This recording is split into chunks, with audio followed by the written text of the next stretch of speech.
So, next up, have you ever imagined what the future of transportation would be like?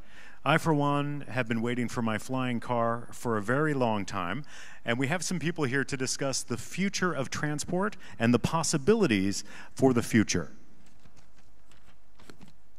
Everything from electric vehicles to flying vehicles, and our next panel, which is Why Ride When You Can Fly? Soaring above competitors with flying vehicles, and I can't wait for my flying car.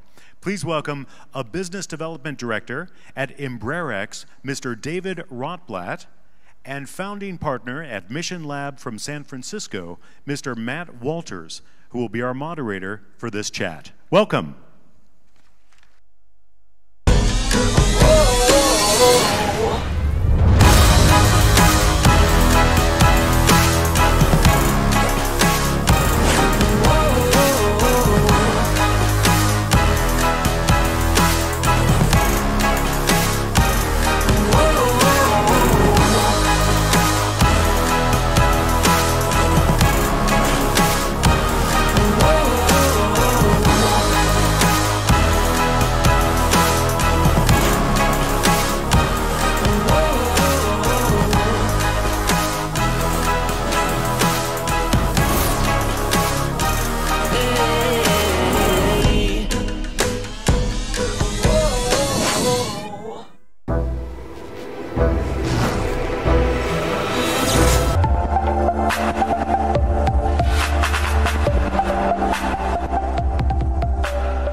Hi everybody, welcome.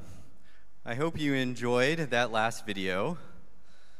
And we're hoping that that video got you all excited about the future for urban aviation and urban flight. And it was a good introduction to Embraer and what Embraer does. So I have with me, to my right, David Rottblatt, who is the Business Development Director for Embraer X. And so, David, maybe you can start us out and you can talk to us a little bit about Embraer and Embraer X. Sure. First, good morning, everyone. It's a pleasure to be here. Many of you may have heard of Embraer as an aircraft manufacturer. We're a company that's based in Brazil, but we have a very large presence around the world. We have 3 different divisions: commercial aviation, which makes a lot of the airline aircraft that you fly around the world. We have a defense and security business, and we have an executive jet business. So Embraer, as an aircraft manufacturer, has been around for 50 years. We've actually celebrated our 50th year of aircraft manufacturing this year. And Embraer X is the division that I work for. It's a company that was started about 2 years ago, and it has the mandate, the mission, to invest in new technologies, new services, new platforms to help us prepare for the next generation of transportation. Great.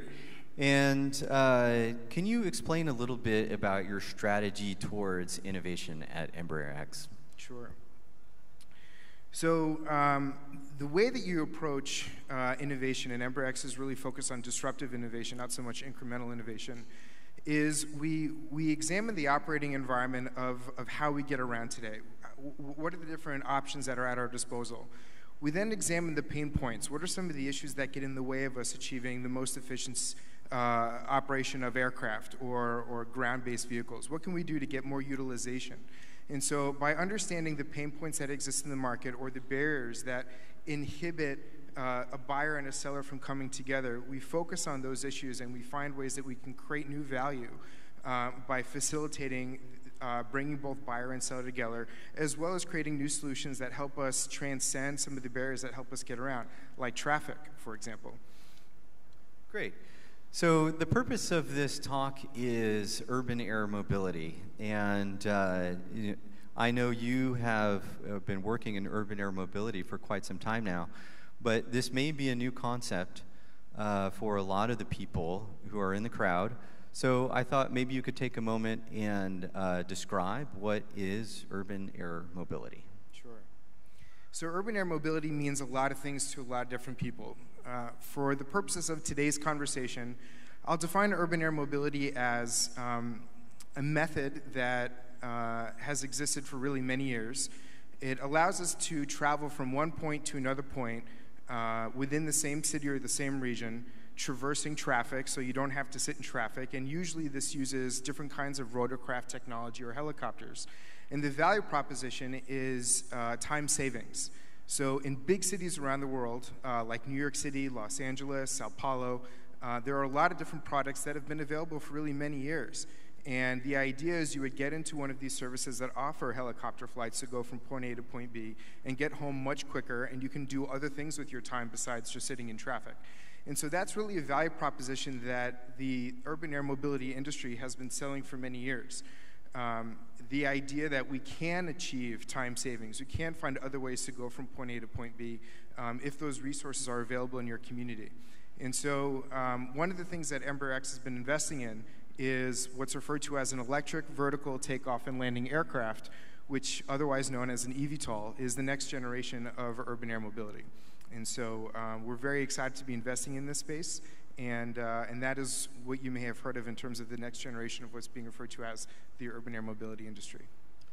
So you mentioned urban air mobility has been around for a while, right? And its first iterations, it was a helicopter, and we're familiar with that. Things are changing now, right? In the aviation space, a lot of people are talking about urban air mobility. This is one of the next big waves that's coming to the aviation space. What is changing? So the year is 2019. If we look at 2019, what is changing in this year that we're starting to hear so much about it? Because you might want to talk a little bit about Uber's involvement in the initiative as well. We haven't touched on that yet. But it's going to have quite a big impact on everybody's life. So maybe you could share with us a little bit. Sure. So like I said, urban air mobility has been around for a really long time. And it's utilized conventional rotorcraft technology or helicopters really ever since the late 1940s. What has matured since then is battery technology. So we've achieved a certain amount of maturity in the energy density that we can pack into batteries. And as a result of that, they've achieved a certain ability to perform at an aviation grade level where rotorcraft technology can switch from jet engines that use jet fuel and switch to battery-powered drivetrains that drive a propeller instead of the jet engines that have been driving the propeller. And so what we're talking about today is essentially the electrification of rotorcraft. And the reason why that is so exciting, the reason why we've been getting so much attention and why so many people are interested in it is because with the electrification of aircraft, the value that is achieved from that is passed to the consumer. So as a result of being electric vertical takeoff and landing, it's cheaper to maintain, it's cheaper to operate, and those cost savings are passed to you, the customer. If those cost savings are passed to you, then the idea is, the commonly heard theory, is that more people will be able to afford the service. So as the price point drops, more people want it, demand goes up. As demand goes up, because the price point is dropping, the idea is that industry will want to be able to meet that demand with more supply. So what we're looking at here is a brand new form of transportation that more and more people will be able to afford as battery technology continues to mature. And our partner in this endeavor, which is bringing urban air mobility to the masses, is Uber Air, which plans to launch in Dallas and Los Angeles and Melbourne, Australia, around the year 2023-2024. And so these cities have been chosen because of their familiarity with rideshare technology, because these cities already have a very high degree of pain in the market as it pertains to traffic. There's a lot of traffic in LA and Dallas and in Melbourne. There is a need for this type of service. And so as we think about where we'll launch the service first, we want to focus on the cities that would like it, the communities support it, and of course there's a need. And so that is what has evolved in the decades that rotorcraft technology has been around. And so Embraer X, as you saw in our video, is very proud to be building one of these electric vertical takeoff and landing aircraft that will be operating on Uber Air's platform. And so as we get ready to launch this industry, it's not just Embraer X, but many aircraft manufacturers that are building these vehicles that will be operated all around the world. That's great. That's great. So you mentioned a little bit Embraer is getting involved in building the vehicle. Obviously, it'll be on the Uber Elevate platform. It's one of the partners. What else is Embraer doing to support the urban air mobility industry? Is it just focusing on the vehicle, or is it focusing on other areas as well? Great question. So Embraer X, as I mentioned, is really invested in being a partner to the urban air mobility industry. And so while we're starting from the aircraft manufacturing perspective, we're also investing in the air traffic management of this industry as well as the services side. So Embraer, although it's been an aircraft manufacturer for 50 years, we've also been in the air traffic management business for many years as well.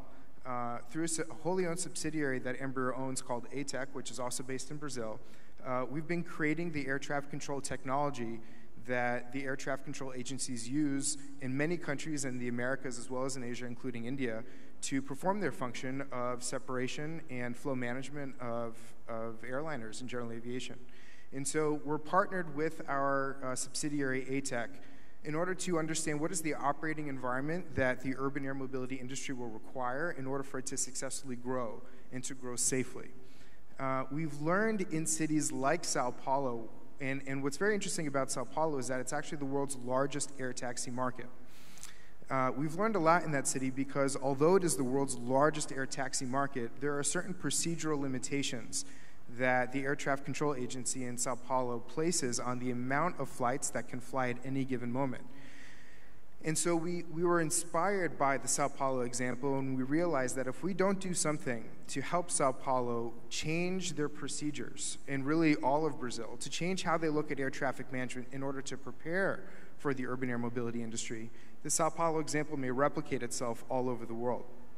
And while Sao Paulo and many cities in Brazil have done a lot to advance urban air mobility by hosting this industry in their country, we want to make sure that the market can grow freely, that we don't do anything to inhibit the way that the market could grow.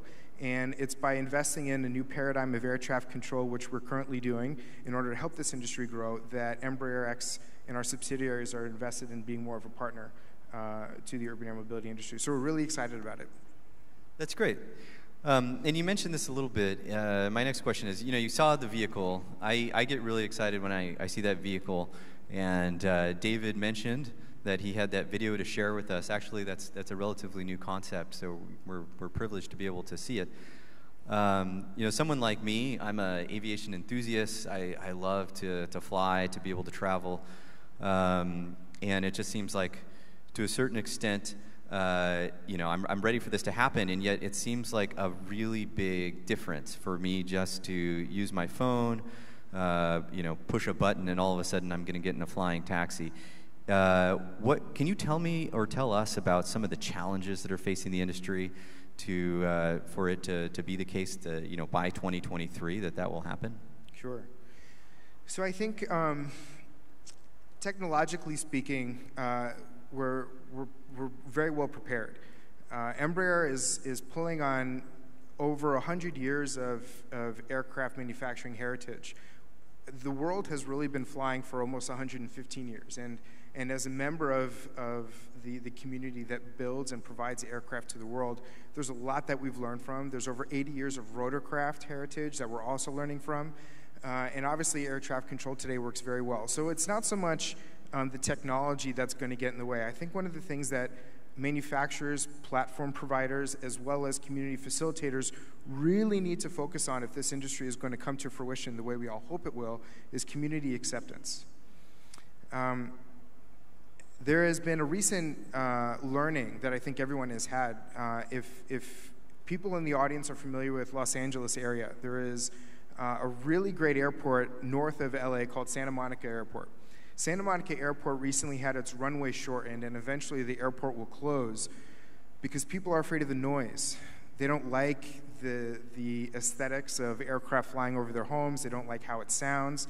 And there's very much this perception of aviation as a nuisance. And so I think that this concept of urban air mobility, the electrification of aircraft, and the value that it will bring to so many around the world will only really be able to be achieved if we bring communities into the fold very early, Matt. And so I think that everybody needs to learn from what happened to the city of Los Angeles with Santa Monica Airport to understand how can we better partner with communities in order to make sure that they're part of the solution. And so I think that's the first one. The second one are the procedures. So I mentioned earlier that we're working on a new paradigm of air traffic control for the urban air mobility industry. And Because helicopters have been providing urban air mobility flights for decades, a lot of the infrastructure is there. We have things like corridors that are protected areas in airspace that allow aircraft to traverse busy airspace. I've been a pilot myself for 17 years, and I've flown all over the United States. I've flown in Brazil, and I know that these resources and this infrastructure exists to support urban air mobility. The question is simply, how do we scale?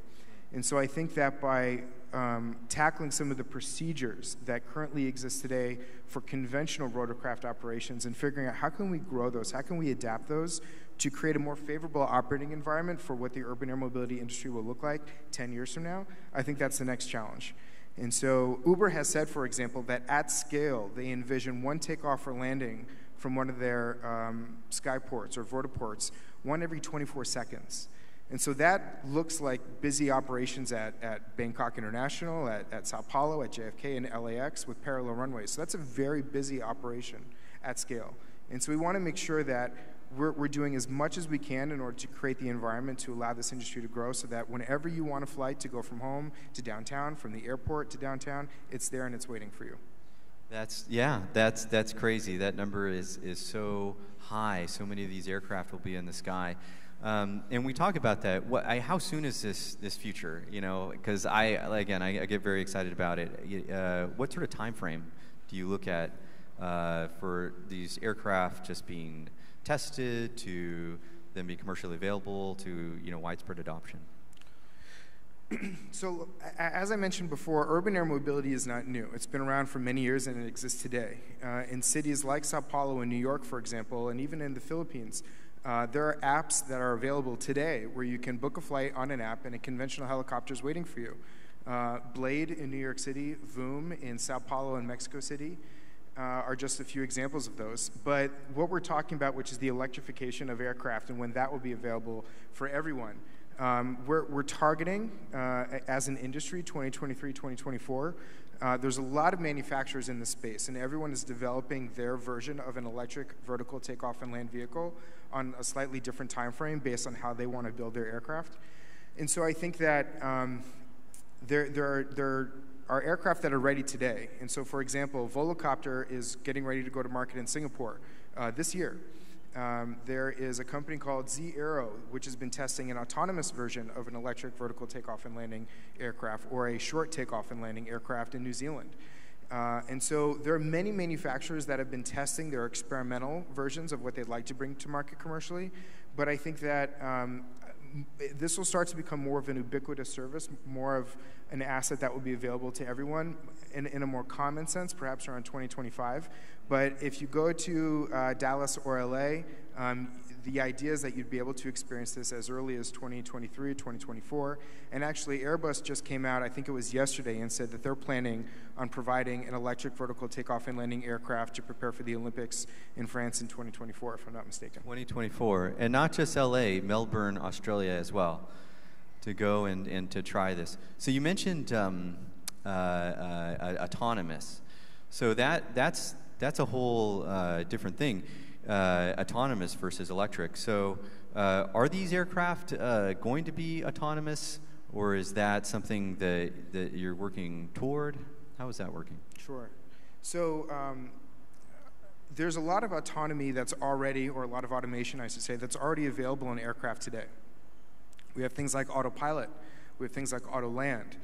And so what we've been developing is really just an extension of proven technology that's already been used in the cockpit for decades. And so I think that there will be a certain point that the aircraft and the intelligence on board the aircraft will be ready to start to take over more and more of the day-to-day responsibilities of a pilot. We're working to build an aircraft that is ready for autonomous flight, although it won't start that way. At least on the Uber Air platform, Embraer X, as a manufacturer of the aircraft, will be building a piloted aircraft. And so the vast majority of the aircraft manufacturers that are building these aircraft today are building piloted aircraft. And so I think that we're still a little bit of ways from seeing an autonomous aircraft pick you up from work and take you home, but that future is well within our reach. And I don't think it's technologically difficult. I think it's more of a community acceptance issue that we have to make sure that we're We've done our due diligence to make sure that the aircraft is safe, the software is secure, and it's better than what a pilot with decades of experience will be able to provide. And so I think that we're certainly on the road to getting to that point. We've been testing a lot of the technology in ground-based solutions like cars, for example.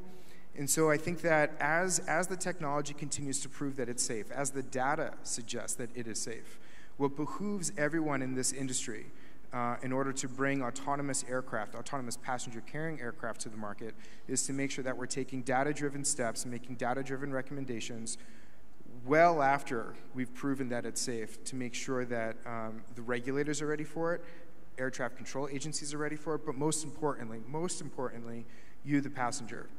None of this is going to work if you don't feel it's safe. None of this is going to work if you don't want it. And so we want to be able to create a resource that is affordable enough for everybody, and we want to remove bottlenecks to organic growth, like the availability of pilots, in order to achieve that, but we can't do it at risk of being unsafe. Yeah. And so I think that this will very much be a step-by-step approach. Automation could be, full automation, full autonomy of the aircraft could be ready technically tomorrow. Z Aero in New Zealand has already been testing an autonomous aircraft. So the question is not, it's not if it's possible, it's certainly when it's possible. And ultimately, we think that that is going to be a country-by-country, city-by-city decision. New York City may choose, for example, to adopt autonomous flight much later or much sooner than Miami, Florida, or Los Angeles, California. It's really what is in the interest of the people and how they feel about it. And so it is in that manner that Embraer X is doing a lot of work with communities to make sure we understand how each individual city wants this, how we can work with the city to collaborate and make sure that it's a resource that everyone will really benefit from. So I have to ask you real quick since I have you. What do you think will come first, autonomous cars or autonomous eVTOLs? It's a good question. I think that autonomous eVTOLs or short takeoff and landing aircraft already exist today. It's been tested. However, I think that for the broad commercial use, I think autonomous cars will probably be ready for the everyday user first.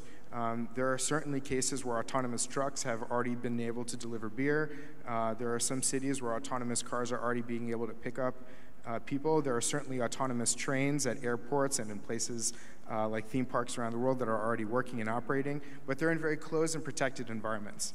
And so I think that, again, it'll be a country-by-country decision regarding when either autonomous cars or autonomous aircraft will be available.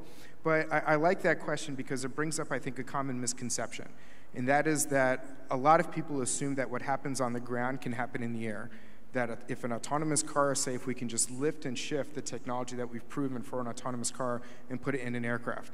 And that I think is a misconception regarding how much is really involved in making sure that one works and the other works as well. They're very different technologies, but they use a lot of the same principles, and among them is data and artificial intelligence, which we're working on a lot. And so I think that probably cars will be ready for the masses first, but eVTOLs are going to be very close behind. Yeah, it's very interesting as I follow the industry to see which one is sort of winning. There's a lot fewer obstacles in the sky if you think about it. There's a lot of other things on the road that you could potentially encounter versus the air, for the most part, tends to be a little bit more open, more void of certainly inexperienced drivers.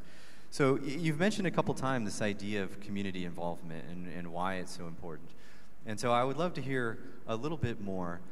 Certainly, as I have followed what you're doing and everybody at Embraer, it seems like there are always these sort of like committees of people who go out and they're talking to different stakeholders and understanding what their needs are.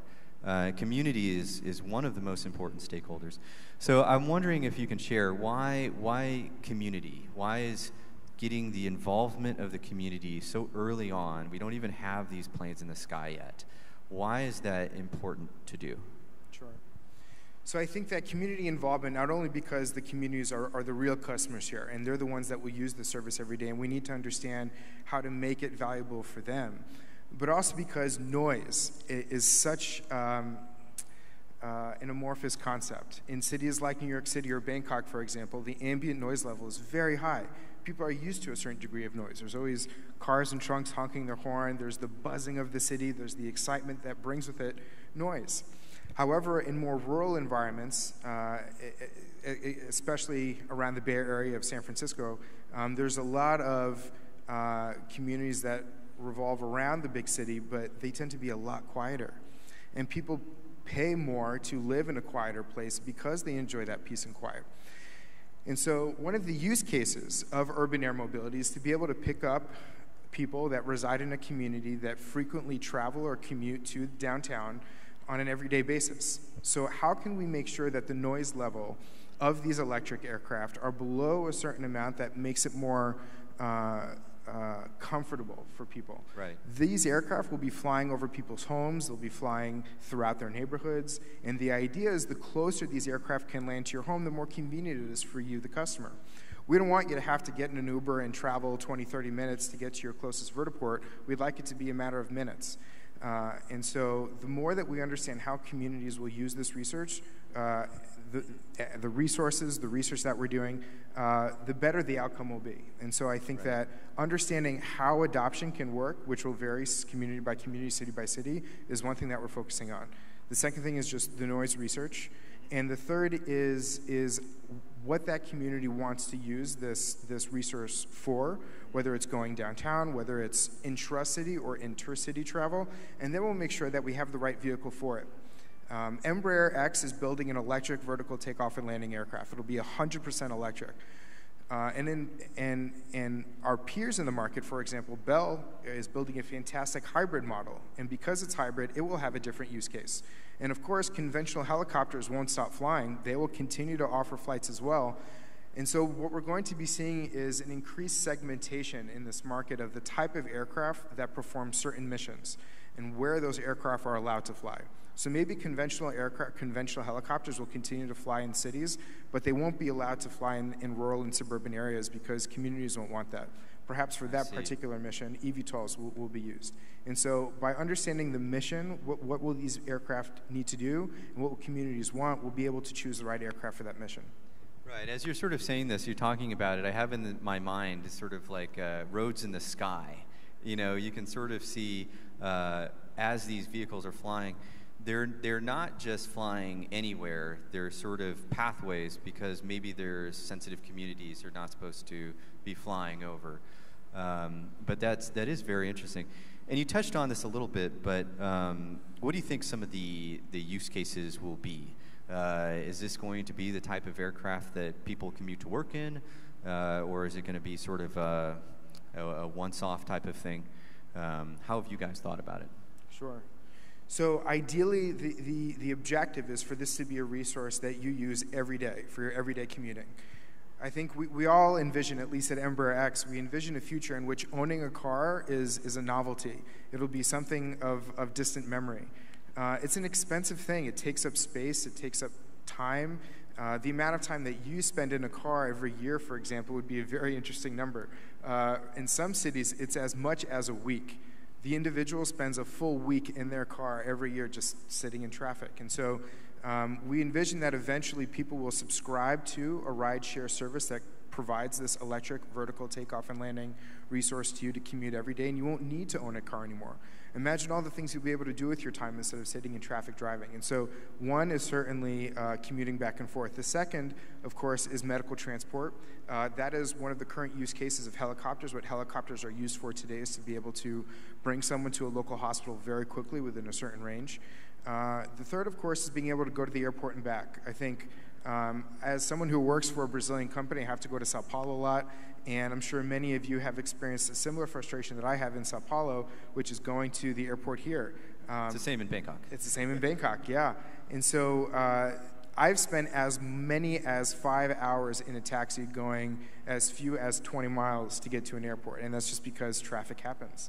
And so if we can be able to create a service that goes from the airport to downtown, or even eventually downtown to your neighborhood, we would have been successful in creating the kind of urban air mobility that really benefits the traveling public. And so those are a few example use cases that we're building for and that we're planning for.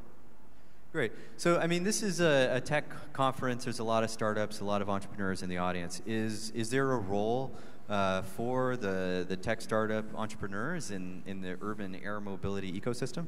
Absolutely there is, and we're relying on it and depending on it. Large matrix organizations sometimes tend to move slow. There's a lot of people that we need to align with and coordinate with, and as a result of that, we depend on and rely on startups to help us and to teach us how we can move faster. How can we think out of the box?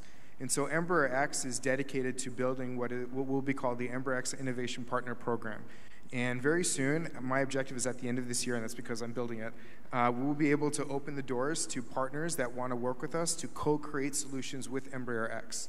And so one of the first things that you can do is go to our website, visit embraerx.com, and you can see some of the work that we're doing, and you can submit your feedback. We have a Name Your eVTOL tool where we learn from you, the potential user, how you would like to use the eVTOL, how you would like to add value to it, and what it should be called.